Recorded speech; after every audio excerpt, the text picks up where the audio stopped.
जबलपुर नाम के गांव में सोनू और मुन्नी दो भाई बहन रहते थे। उनके माता पिता का देहांत कुछ वर्ष पहले ही हो गया था, जिसके बाद दोनों भाई बहन अकेले हो गए और जैसे तैसे इधर उधर छोटा मोटा काम करके अपना गुजर बसर करने लगे। सोनू, आज बाहर बहुत ज्यादा ठंड है, तो तू घर से बाहर मत निकलना। मैं शाम तक कुछ काम करके थोड़े बहुत पैसे कमा लूंगी और उन पैसों से हमारे लिए खाना और एक कंबल खरीद के ले आऊंगी। लेकिन दीदी, कंबल तो बहुत महंगा आता है। इतने से पैसों में खाने के साथ कंबल कैसे खरीद कर लाओगी? मैं कोशिश करूंगी कि मालकिन से कुछ पैसे उधार ले लूं, पर मैं उन्हें बोलूंगी कि ठंड में हमारे पास ओढ़ने के लिए कंबल नहीं है, तो शायद हमारी वो मजबूरी समझकर वो मुझे कुछ पैसे उधार दे दे। मुन्नी अपने छोटे भाई सोनू को घर पर छोड़कर काम करने के लिए चली जाती है। वहाँ इतनी ठंड में वो पूरी हवेली में ठंडे पानी से काम करती है और उसकी मालकिन उसे दिन के 50 रुपए दे देती है। मालकिन, क्या आप मुझे कुछ दिन के पैसे उधार पर दे सकती हैं? हमारे पास कंबल नहीं है और इतनी सर्दी में बहुत ठंड लगती है। अगर आप मुझे कुछ पैसे दे देंगे तो मैं अपने और अपने भाई के लिए कंबल खरीद लूंगी। मेरे पास तुझे देने के लिए कोई पैसे नहीं है और तेरा क्या भरोसा, पैसे लेकर भाग गई तो कंबल खरीदना है। तो जाकर और 10 घरों में काम कर और सबसे पैसे लेकर कंबल खरीद ले। मुन्नी की मालकिन उसे पैसे नहीं देती और वहाँ से भगा देती है। मुन्नी को जो 50 रुपए मिले थे, उन पैसों से वो अपने और अपने भाई के लिए थोड़ा खाना खरीद लेती है। तभी उसे रास्ते के कोने पर एक बूढ़ी औरत दिखाई देती है जो लोगों से खाना मांग रही थी। भगवान के लिए कुछ दे दो खाने को भैया, बहुत भूख लगी है। ये दादी माँ तो बहुत भूखी लग रही है, मैं इन्हें अपने खाने में से थोड़ा खाना दे देती हूँ। मुन्नी अपनी थैली से 2 रोटियां और सब्जियां निकालकर उस बूढ़ी औरत को खाने के लिए दे देती है। ये लीजिए दादी अम्मा, आप ही खाना खा लीजिए। तुम्हारा बहुत बहुत शुक्रिया बेटी, तुम बहुत नेक दिल हो। मैं इतनी देर से लोगों से खाने को एक रोटी मांग रही थी, लेकिन किसी ने मुझे कुछ नहीं दिया। मगर तुम एक छोटी सी बच्ची के अंदर कितनी दया है। दादी माँ, मैं भूख की कीमत समझती हूँ। मेरे माता पिता नहीं हैं और कभी कभी हमारे पास इतने पैसे भी नहीं होते कि मैं और मेरा भाई 2 वक्त का खाना खा सके। इसलिए जब भी मैं किसी को भूखा देखती हूँ तो मुझे बिल्कुल भी अच्छा नहीं लगता। मुन्नी की बातें सुनकर बूढ़ी औरत की आंखों में आंसू आ जाते हैं। बेटी, थोड़ा होने के बाद भी उसमें से तुमने अपना हिस्सा मुझे दे दिया। तुम्हारा साफ नियत और दूसरों के प्रति दया के भाव के कारण मैं बहुत खुश हुई हूँ। तुम्हारी इस रोटी के बदले मैं तुम्हें कुछ ज्यादा तो नहीं दे सकती, लेकिन मेरे पास एक ये कंबल है। तुम इस कंबल को ले जाओ, ये ठंड में तुम्हारे बहुत काम आएगा। क्या आप सच कह रही हैं दादी माँ? क्या मैं सचमुच ये कंबल लेकर जा सकती हूँ? हाँ बेटी, वैसे भी मेरे पास ओढ़ने के लिए एक कंबल तो है ही और एक कंबल मेरे पास रखा ही रहता है, तो ये भला मेरे क्या काम आएगा? तो तुम इसे ले जाओ। बूढ़ी औरत मुन्नी को वो कंबल दे देती है और वो कंबल पाकर मुन्नी बहुत खुश होती है। मुन्नी घर आकर अपने भाई को सारी बातें बताती है, तो उसका भाई भी मन ही मन बूढ़ी औरत का बहुत धन्यवाद करता है। दीदी, क्या हम उन बूढ़ी दादी को अपने साथ नहीं रख सकते हैं? वैसे भी हमारा दुनिया में कोई नहीं है और वो बूढ़ी दादी भी अकेली रहती है ना। अगर वो हमारे साथ रहेगी तो उन्हें रहने को घर मिल जाएगा और हमें दादी माँ मिल जाएंगी। तुमने बिल्कुल ठीक कहा सोनू।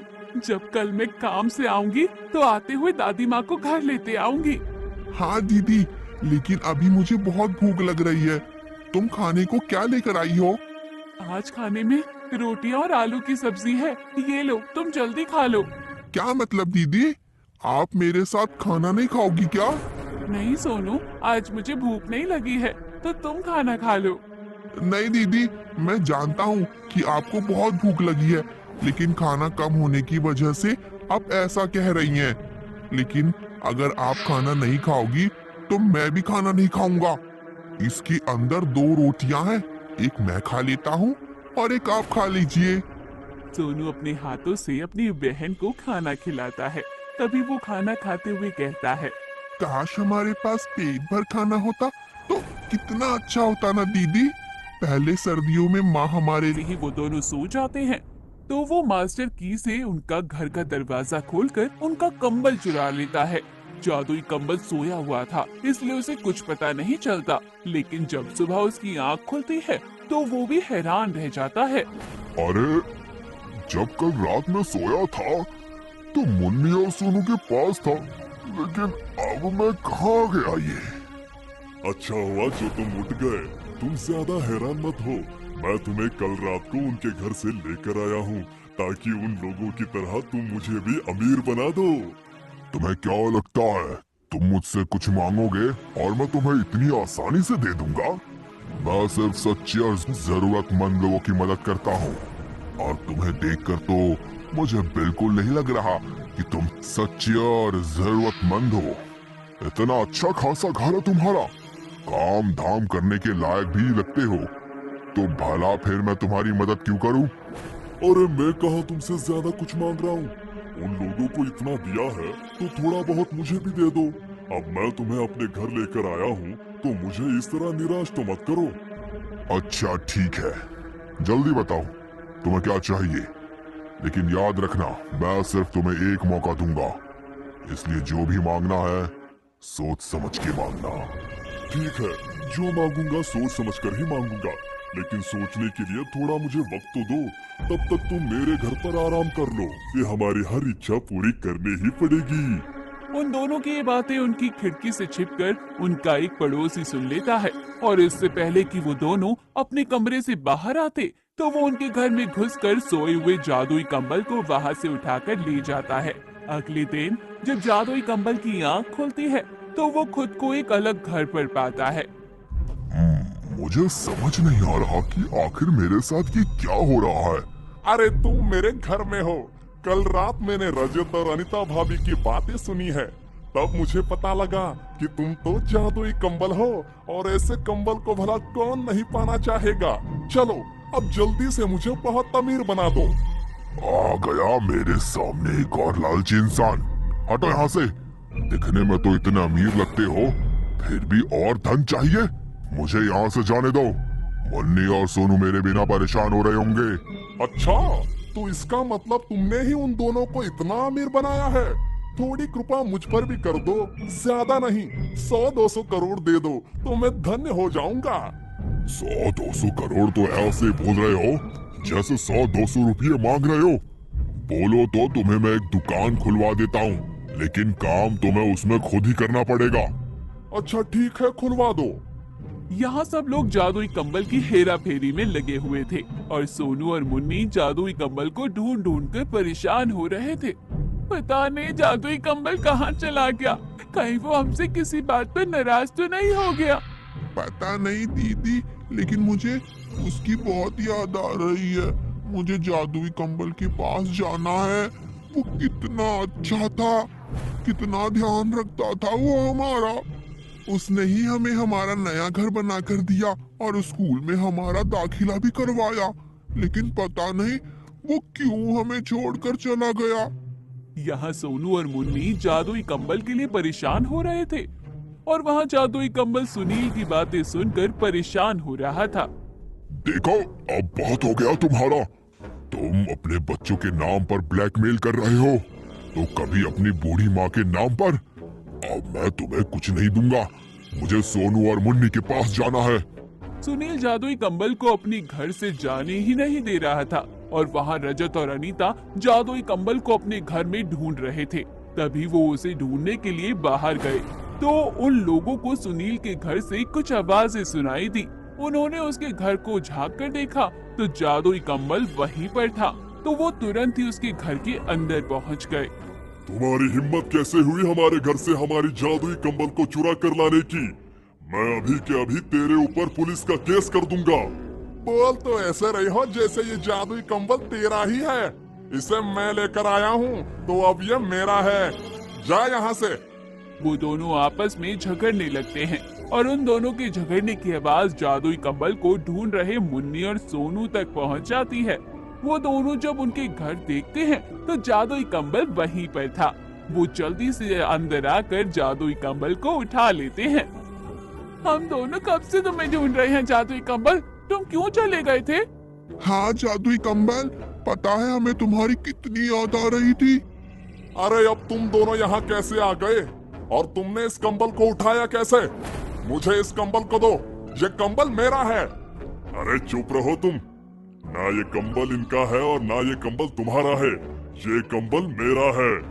उन लोगों को लड़ता हुआ देखकर मुन्नी और सोनू डर जाते हैं और वो दोनों कंबल को छीनने के चक्कर में मुन्नी और सोनू को धक्का दे देते हैं, जिससे वो दोनों गिर जाते हैं और उन्हें चोट लग जाती है। ये देखकर जादुई कंबल को बहुत गुस्सा आता है। वो सबसे पहले जाकर मुन्नी और सोनू को उठाते हैं और अपने जादू से उसकी चोट को ठीक कर देते हैं। अरे बस बहुत हो गया, इतनी देर से मैं तुम लोगों की बकवास सुन रहा हूँ। इसका मतलब ये नहीं है कि मैं तुम्हें कुछ कहूंगा ही नहीं। तुम लोगों ने मुन्नी और सोनू को चोट पहुंचाने की बहुत बड़ी गलती कर दी। अब देखो मैं तुम्हारे साथ क्या करता हूँ।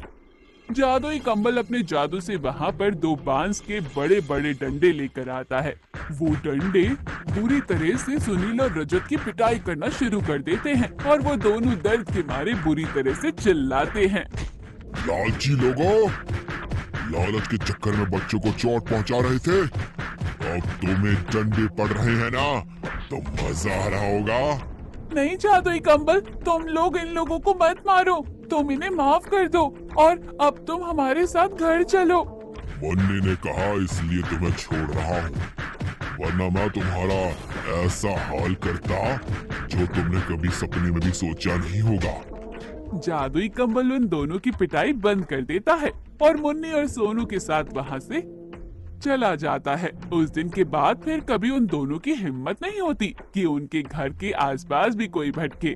कुछ दिन बीत जाते हैं, तब एक दिन जादुई कंबल उन दोनों से पूछता है। मैं जानता हूँ कि तुम्हारे माता पिता इस दुनिया में नहीं है, लेकिन तुम मुझे बता सकते हो कि उनका देहांत कैसे हुआ?